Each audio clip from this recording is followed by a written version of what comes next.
솔루스 크리스투스, 오직 그리스도.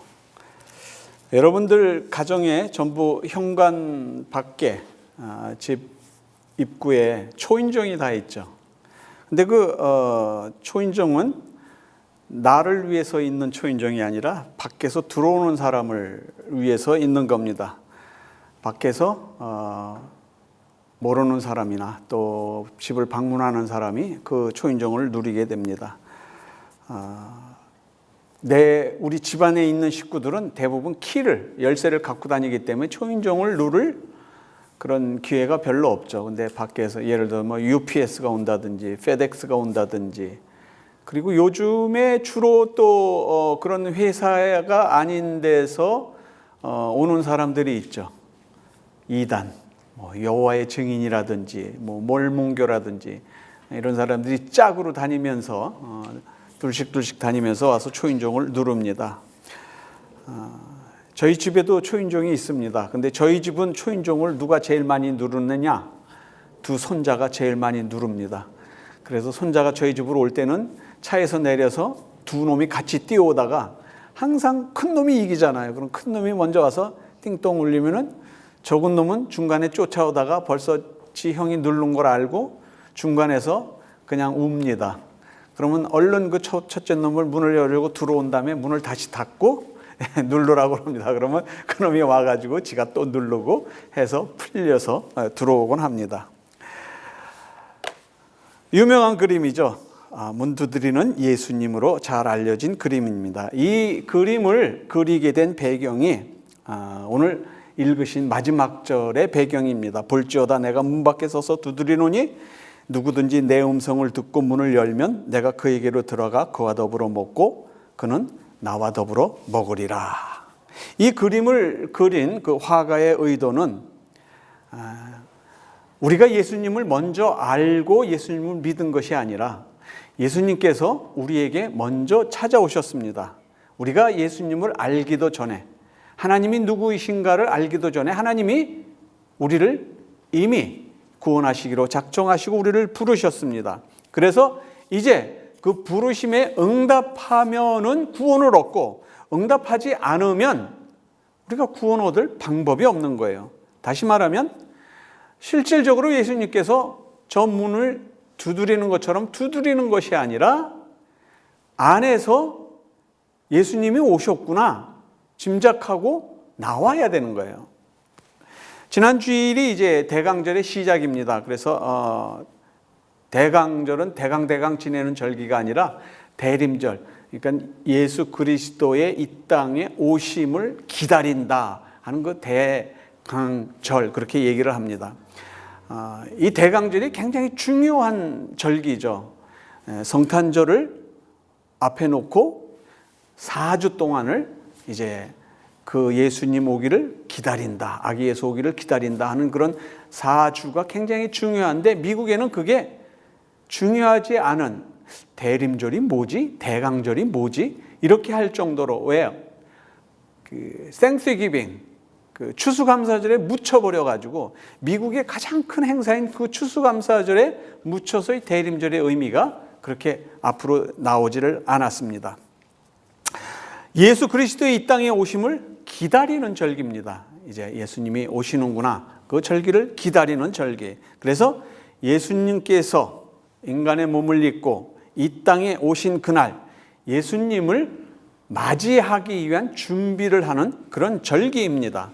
그래서 성탄절의 그 처음과 끝을 보면은 이 대강절이라는 것으로 시작을 합니다. 대강절이라는 것으로 시작을 해서 이제 4주가 지나면은 성탄절, 그리고 이제 예수 그리스도께서 오신 그 성탄절을 지나면은 주현절이라고 해서 일주일 동안을 예수님이 오신 것을 기념하기 위해서 일주일 동안 또 파티를 합니다. 그래서 지난주일 대강절 그 시작을 하면서 이 교회에 지금 이거를 촛대를 5개가 있는 촛대를 세워놨죠.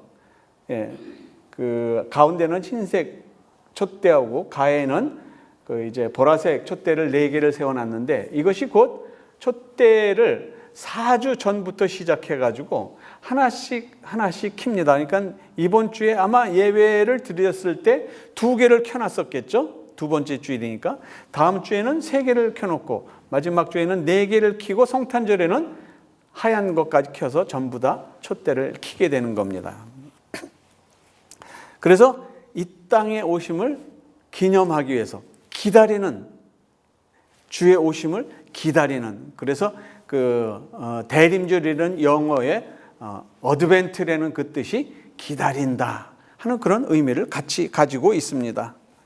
만왕의 왕이신 예수께서 우리의 마음속에 오셔서 우리의 마음의 문을 같이 두드리시는 겁니다. 이게 대강절의 의미이고 성탄절을 기다리는 성도의 마음입니다.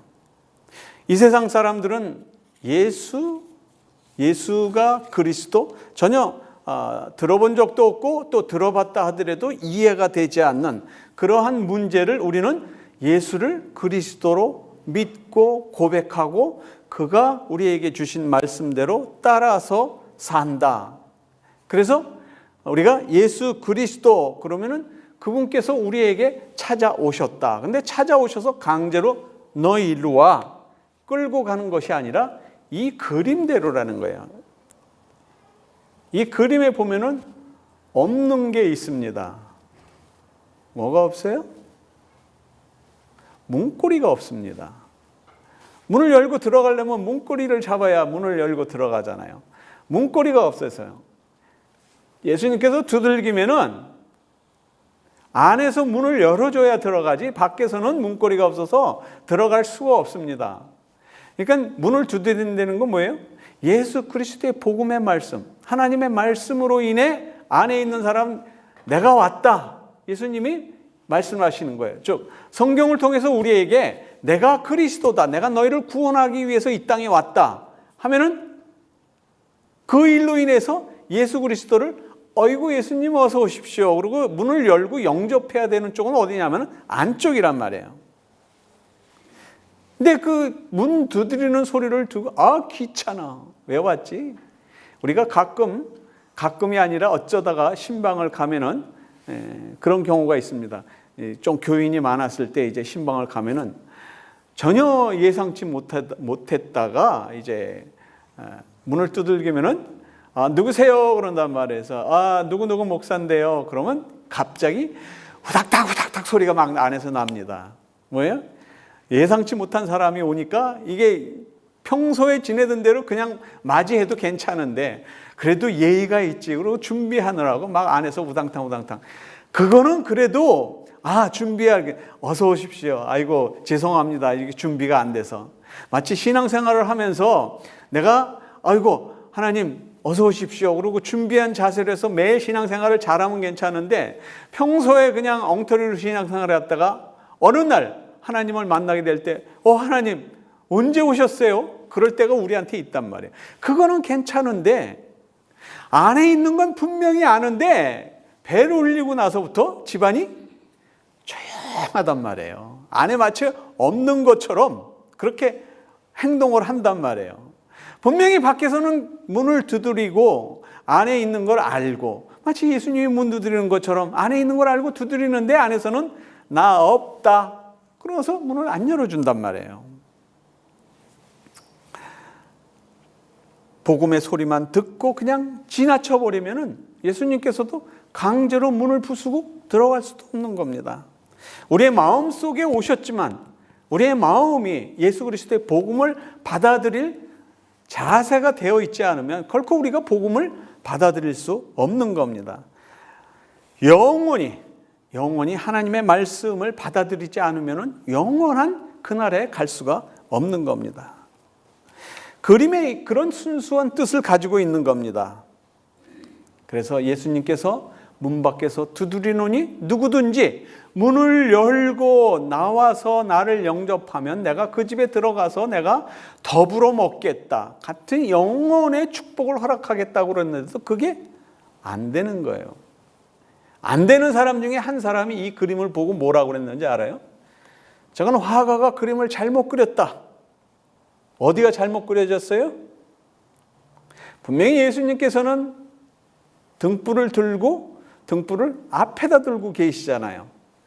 그러면 등불을 앞에다 들었으면 머리 뒷꼭지가 어때야 돼요? 어두워야 되잖아요. 근데 머리 뒤쪽이 또 환하잖아요. 아니, 등불은 앞에 있는데 어떻게 머리 뒤쪽이 더 환하냐? 예수님이 어떤 의미인지를 모르는 거예요. 예수님은 뭐예요?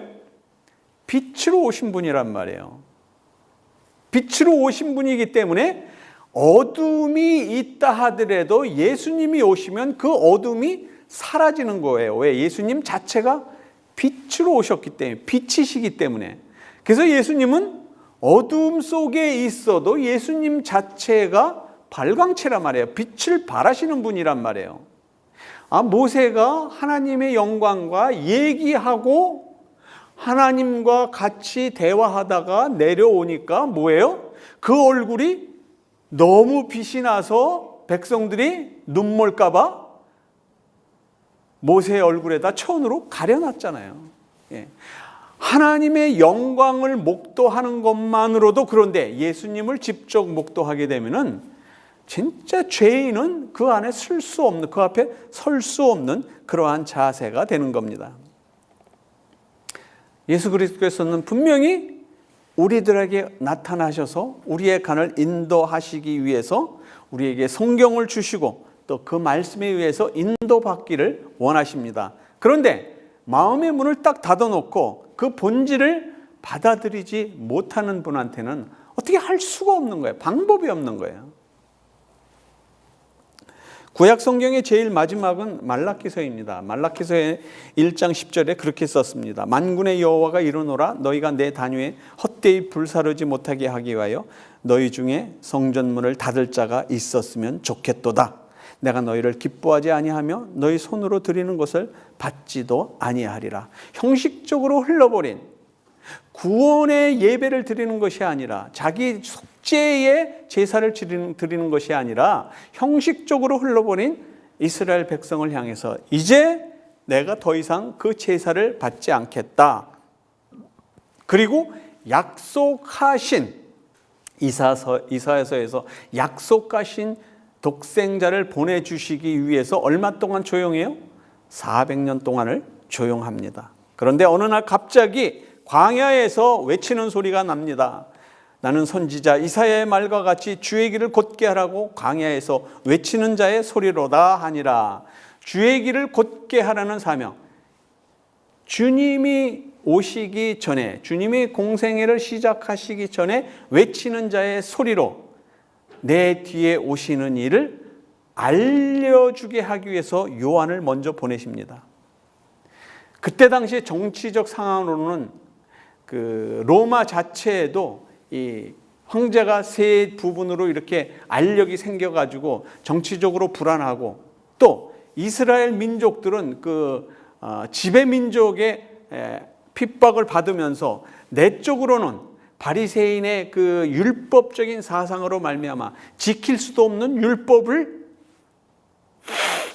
지켜달라고 이스라엘 백성에게 요구. 자기네들도 지키지 못하는 율법을 이스라엘 백성에게 지키라고 할 때 바로 말라기서의 말씀이 전해지는 겁니다. 더 이상 이제는 율법으로 가지고는 되지 않는다. 대강절을 지나면서 주님의 오심을 기다리면서 우리 마음속에 이 울림이 있었으면 좋겠어요. 광야에 외치는 자의 소리. 광야에서 외치는 요한이 뭘 외쳤어요? 회개하라. 회개하라. 교회에서 제일 하기 곤란한 말, 회개하라. 왜? 아니 내가 뭐 그렇게 특별한 죄를 졌다고 밤낮 교회에 하면 죄인이라고 그러고 너 회개하라고 그러고 내가 그래도 꽤 괜찮게 산다고 생각을 했는데 꼭 교회만 오면은 죄투성인 몸이 된단 말이에요. 그래서 이제 양심의 찔림을 받아서 싫다는 거예요. 이번 연말을 지나면서는 그러한 양심의 찔림을 받는 회개하라가 아니라 하나님, 내가 그동안 매년 지내는 크리스마스지만 이 크리스마스 전에 한 달 크리스마스를 위해서 크리스마스 추리를 시작한 땡스기빙을 지나고 바로 크리스마스 추리를 해서 한 달을 지나는 동안에 이번 한 달만, 금년 한 달만은 예수 그리스도의 의미를 다시 한번 생각할 수 있는 시간을 마련해 주십시오. 그래서 복음서에 있는, 성경에 있는 예수 그리스도의 오신다 약속하신 약속의 말씀, 또 오셔서 그분은 우리에게 어떤 말씀을 주셨는지 그 일을 생각하면서 말씀을 묵상하면서 지내는 시간이 있었으면 좋겠습니다. 주님을 향한 우리의 마음의 문을 열고 밖에서 우리에게 성령으로 말씀하시는 그 성령의 말씀을 받아들여서 이제 한 달 동안 이런 분이 예수 그리스도셨구나, 이런 분이 아기 예수의 몸으로, 인간의 몸으로 오셨구나, 이것이 확실히 깨달아지는 그런 한 주가 되었으면 좋겠습니다. 오늘 읽은 본문의 실질적인 내용은 성령께서 라오디게아 교회에게 주시는 말씀입니다. 그 라오디게아 교회는 다른 교회들, 소아시아에 있는 7 교회들은 칭찬도 듣고 책망도 들었는데 이 라오디게아 교회 하나만은 책망만 들은 교회입니다. 그래서 책망만 들었다고 해서 이게 뭐 특별히 그 안에 고린도 교회처럼 뭐 우상 숭배가 있고 뭐 도덕적으로 윤리적으로 문란한 것이 있고 이단이 있고 그런 것이 아닙니다. 그런데도 야단맞은 이유가 너는 덥지도 않고 차갑지도 않고 미지찌근하다. 그죠? 오늘날 신앙인에 비하면은 믿는 건지 안 믿는 건지, 저 사람이 크리스찬인지 난 크리스찬인지 알 수 없고, 교회에서 보면은 교인인 것 같은데 세상에서 보면은 세상 사람 같단 말이에요. 이런 사람들에게 주시는 말씀입니다. 연말이 돼서 크리스마스가 됐으면은 예수 그리스도 오심을 같이 기뻐하며 메리 크리스마스 이렇게 외칠 수 있어야 되는데 생각이 뭐예요? 왜 연말은 돌아와가지고 나에게 이렇게 금전적인 고통을 주는가? 여기도 선물해야 되고 저기도 선물해야 되고 돈은 없고, 이렇게 생각하지 말고 나를 위해서 십자가를 주신 예수 그리스도께서 이 땅에 오시기 위한 성자 예수 그리스도의 이 땅에 오심, 그러므로 말미암아 내가 죄 사함을 얻은 이 기쁨이 성탄의 기쁨으로 우리에게 있어야 되는 거예요. 돈 없으면 없는 대로 그냥 카드만 써서 보내고, 카드 살 돈도 없으면은 요새 전화기 다 있잖아요. 셀폰 다 있잖아요. 문자 보내세요. 메리 크리스마스, 성탄의 계절 축하합니다. 잘 지내세요. 그렇게 보내도 돼요. 근데 꼭 뭐 물질적으로 이렇게 안 해도 된단 말이에요. 라오디게아 교회가 덥지도 않고 차지도 않다 하는 말을 듣게 된 거는 북쪽으로는 히에라폴리스라는 그 산이 있는데 그 산에서 그 온천수가 내려옵니다. 그래서 그 라오디게아 교회의 그 라오디게아 지역에 온천수가 있는 그 온천물을 뜨뜻한 물로 사용을 하기 위해서 수로를 통해서 오는데 그 거리가 얼마나 되냐면 한 8마일 정도가 됩니다. 그런데 뜨뜻한 물이 그렇게 내려오다가 오면서 이게 다 식습니다. 그래서 뜨거운 물이 내려오다가 이게 그 라오디게아 지역에 도착하면 이게 미직지근한 물이 돼요. 그런가 하면은 골로새 교회, 산이 있고 지하수가 발달되어는 아주 차디찬 물, 겨울에 그 비가 오고 그러면 거기서 빗물이 지하수로 내려와 가지고 차디찬 물이 거기서 이 라오디게아 지역까지 오게 되면은 지하수를 통해서 한 10마일을 와요. 오는 동안에 그 차디찬 물이 미지근한 물로 변하는 거예요. 그러면 라오디게아 교회 안에 우물을 깊이 파서 지하수를 파서 거기서 물을 쓰면 될 거 아닙니까? 지역적으로 그게 곤란한 지역이에요. 그러니까 외부에서 뜨거운 물과 찬물을 가져다가 빌려다가 쓰는데, 이 지역에서 쓰는 물은 그 지역에도 물이 있기는 있는데 아주 더러운 물, 그래서 안질이 많이 생기는 거예요. 그래서 본문 말씀은 안약을 사서 바르라고 그랬잖아요. 그 지역에 있는 물 자체를 그냥 그대로 정화하지 않고 쓰면은 안질이 걸리고, 그 다음에 옷을 새로 사라고 그랬잖아요. 거기는 상업이, 공업이, 수공업이 발달됐기 때문에 그 외부에 있는 모든 원자재를 들여와서 거기서 옷감을 만들어요. 면을 들여와서, 모카씨 같은 걸 들여와서 면제 옷을 만들어가지고 특별히 하얀 옷을 수출을 하는데, 그것이 로마의 왕궁에까지, 로마까지 들어가는 그런 그 재료가 좋은 그런 그 옷감을 만들기 때문에, 옷감 여러분 만들어 보면 알겠지만 그 옷감을 만들기 위해서 양잿물이니 얼마나 나쁜 폐수가 생겨요.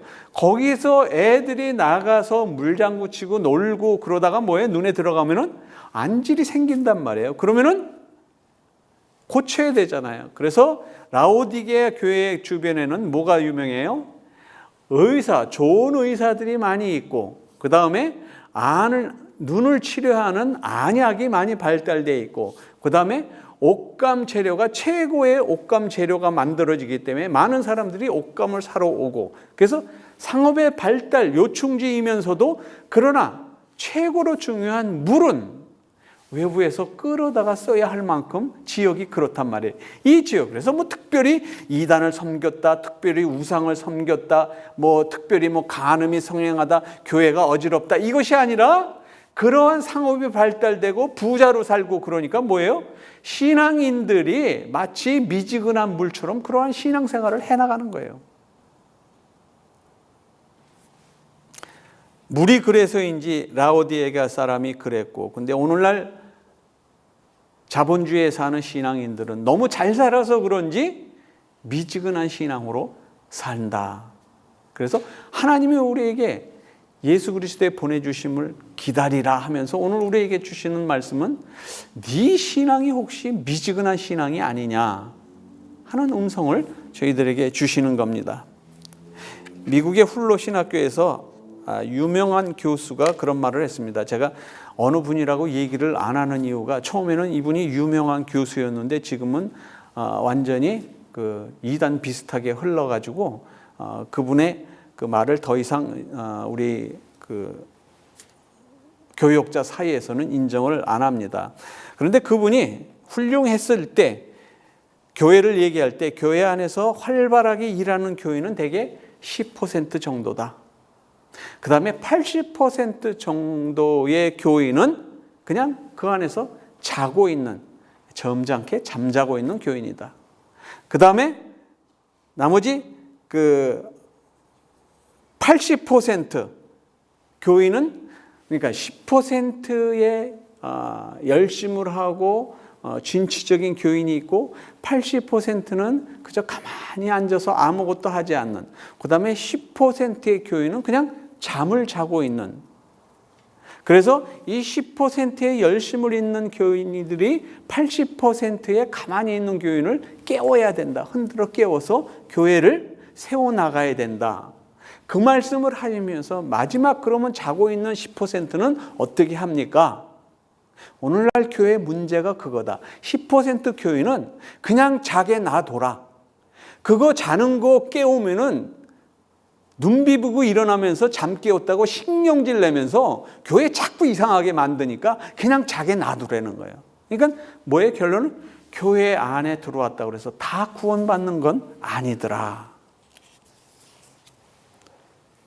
미지근한 교인이 교회마다 얼마가 있다고요? 80%가 있대요. 만약에 우리 교회가, 미지근한 교인이 80%라면은 말이 안 되잖아요. 제가 볼 때는 다 활동을 하고 다 하나님의 나라를 교회에 직접적으로 관여를 하고 계신 분들이고 해서 제가 그런 말을 할 수가 없어요, 여기서는. 근데 큰 교회 가면 갈수록 더 많은 사람들이 그냥 주일날 와서 예배만 드리고 그저 생각도 하지 않고 설교를 듣는 등 마는 등, 일단 주일날 와서 하나님 앞에 눈도장 찍은 걸로 말미암아 내가 천국 갈 수 있다라고 생각하는 교인들이 너무 많은 거예요. 이런 교인들을 잠깐만, 예수님께서 말씀하시는 겁니다. 잠깐만, 네가 정말 미지근하구나. 차라리 안 믿는다고 튀어나가든지, 아니면 믿는 게 뭔지를 좀 알기 위해서 좀 뭔가 알려고 노력을 하든지, 이 말씀을 우리에게 주시는 겁니다. 그러면 어떻게 하면 주님과 뜨거운 관계로 바꿔질 수 있겠습니까? 이것이 오늘의 결론의 말씀입니다. 간단합니다. 바꾸시면 됩니다. 뭘 바꿔요? 여러분의 생활 자체를 다 바꿉니까? 직장도 바꾸고 집도 바꾸고 아내도 바꾸고 남편도 바꿉니까? 아니, 그건 아니죠. 바꿔요? 내 마음을 바꾸면 됩니다. 밖에서 두드리는 예수님의 음성, 나에게 내 주위에 항상 있는 하나님의 말씀을 읽고 그 말씀이 깨달아져서 내 마음의 문을 여는 것으로 바꾸시면 됩니다. 처음에 말씀드렸듯이 특별히 성탄절을 맞이하기 위해서 대강절을 지나면서 왜 예수 그리스도는 이 땅에 오셨는지, 왜 나 같은 사람에게도 오셔서 바쁜 생활 가운데서도 왜 교회에 나와서 하나님을 찬양케 하시는지 그 이유를 분명히 알고 지나가는 연말이 되었으면 좋겠습니다. 일단 이번 성탄절 전에 우리의 마음을 하나님을 향해서 열어지기를 원합니다. 내 생각을 하나님 쪽으로 좀 더, 하나님, 나는 이게 알고 싶습니다. 하나님, 나는 저게 알고 싶습니다. 하나님, 이렇게 해 주십시오. 저렇게 해 주십시오. 하나님의 관계를 재정립하는 연말이 되었으면 좋겠습니다. 그리고 기도하는 마음으로 크리스마스를 기다리는 겁니다. 메리 크리스마스. 우리 가정에, 나의 자녀에게, 내 생활 속에 같이 하신 메리 크리스마스 연말이 되시기를 바랍니다. 아무쪼록 우리의 삶이 정말 주님이 기뻐하시는 삶을 살기 위해서, 하나님과 올바른 관계를 맺기 위해서 주님이 주시는 음성을 기다리며 우리의 마음을 열고 하나님과 교제하는 신실한 교인들이 되시기를 주 예수 그리스도의 이름으로 축원드립니다. 하나님 고맙습니다. 대강절의 두 번째 주인, 이제 2주만 지나면은 예수 그리스도의 이 땅에 오심을 만백성이 알게 될 기념하는 날인데, 이 일을 계기로 해서 연말을 그냥 지나는 것이 아니라 예수 그리스도의 주의 성령으로 말미암아 새로 변화되는 내 마음의 문을 열어 하나님 앞에 바로 설 수 있는 연말이 될 수 있도록 은혜 베풀어 주옵소서. 예수님 이름으로 감사하며 기도합니다. 아멘.